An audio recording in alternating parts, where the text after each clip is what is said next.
2026年5月3日，復活期第5主日，福音。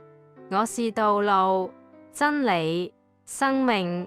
恭讀聖若望福音14章1節至12節。那時候，耶穌對門徒說：你們心裏不要煩亂，你們要信賴天主，也要信賴我。在我父的家裏有許多住處，我去原是為給你們預備地方，不然的話，我早就告訴了你們。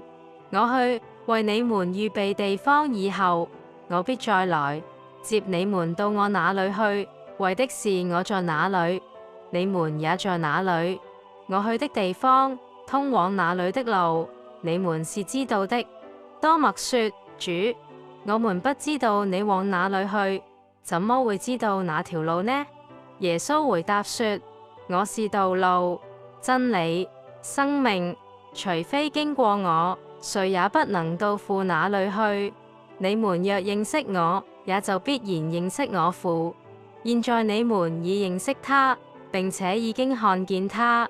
斐理伯對耶穌說：主，把父顯示給我們就心滿意足了。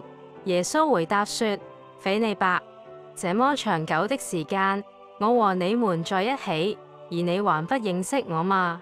誰看見了我，就是看見了父。你怎麼說把父顯示給我們呢？你不信我在父內，父在我內嗎？我對你們所說的話，不是憑我自己講的，而是住在我內的父做他自己的事業。你們要相信我，我在父內，父也在我內。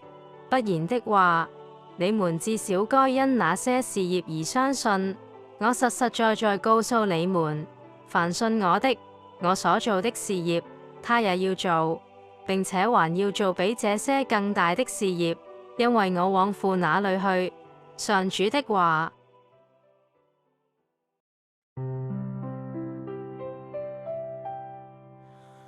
我是道路、真理、生命，除非經過我，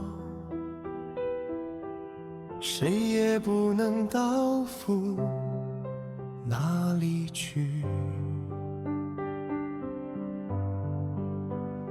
你們若認識我，也就必然認識我。現在你們已認識他，並且已經看見他。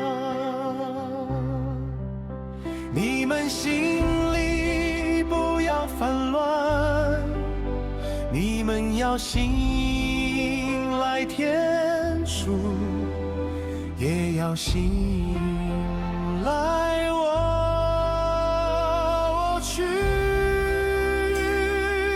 原是為給你們預備地方，為你們預備地方，以後我必再來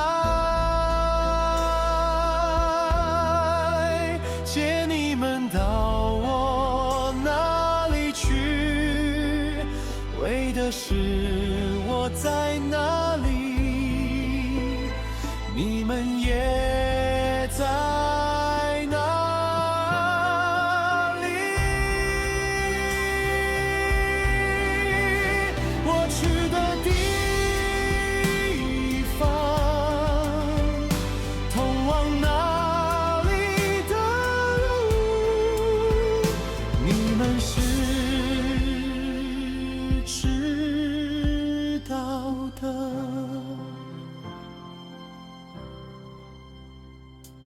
這段福音告訴我們，面對困難和不安時，耶穌叫我們不要怕，要信靠天主，也信靠他。天主為每一個人預備了家，耶穌先去，是為我們準備地方，將來要接我們一起去。耶穌說：我是道路、真理、生命，意思是要找到天主，找到真正的生命，就要跟隨耶穌，看見耶穌，就是看見天父，認識耶穌，就在慢慢認識天主。信耶穌的人也會在世界上繼續做他的工作，將愛和福音帶給別人。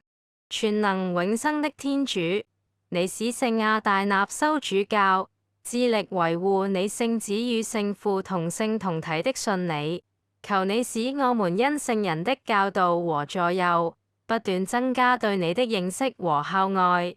因你的聖子，我們的主耶穌基督，他和你及聖神是唯一天主，永生永王。阿孟。